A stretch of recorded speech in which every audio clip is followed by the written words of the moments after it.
Hi everyone, CJ here and welcome to the first episode of 52 Fridays.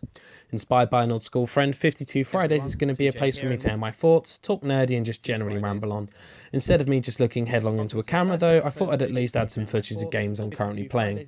So every Friday please expect one of these to pop up in your YouTube feed. And yes, spoilers, I'll be putting more than a little bit of League of Legends footage up, so be prepared.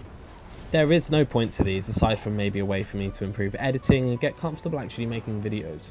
I mean, this is something I've wanted to do for a very long time and find people who are like-minded along the way.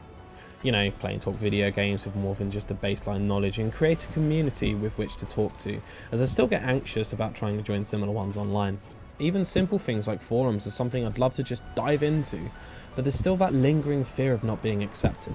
Maybe I'm not hardcore enough, or my humour doesn't translate well and comes across as rude.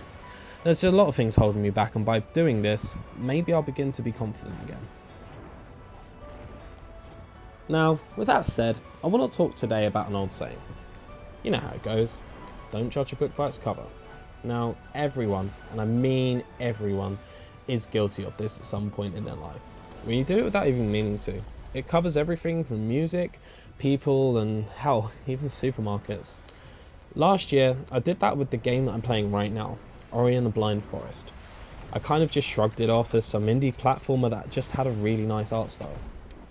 Even after reading the reviews, I wasn't convinced either. I was brought up in the house of Mario and Sonic after all, two 2D platformers that really shaped how the genre went forward. And how wrong I was. This game is an absolute marvel. Not only does it have the style with the way that Ori can gracefully glide through the air and the absolutely stunning in art direction, it's also incredibly difficult. The layout is very Metroidvania, with like the power-ups and the backtracking to explore areas that you may not have been able to reach earlier on in the game, but I'd go to argue that it's actually harder than the progenitors that inspired it. If you've been watching this video, you'll see the run that I actually managed to complete. There were a fair few failed attempts beforehand, but the satisfaction I got when I completed that section outweighed any frustration I had with failing a dozen or so times beforehand. I've fallen in love with something that at first I dismissed. I know it sounds like some movie script, but it actually rings true here. Have you ever had this sort of thing before? It doesn't have to be related to games. Just pop it down in the comments section below and we can have a chat about it maybe. Now, that's it for this Friday, so until next Friday, stay safe, push yourself. Peace.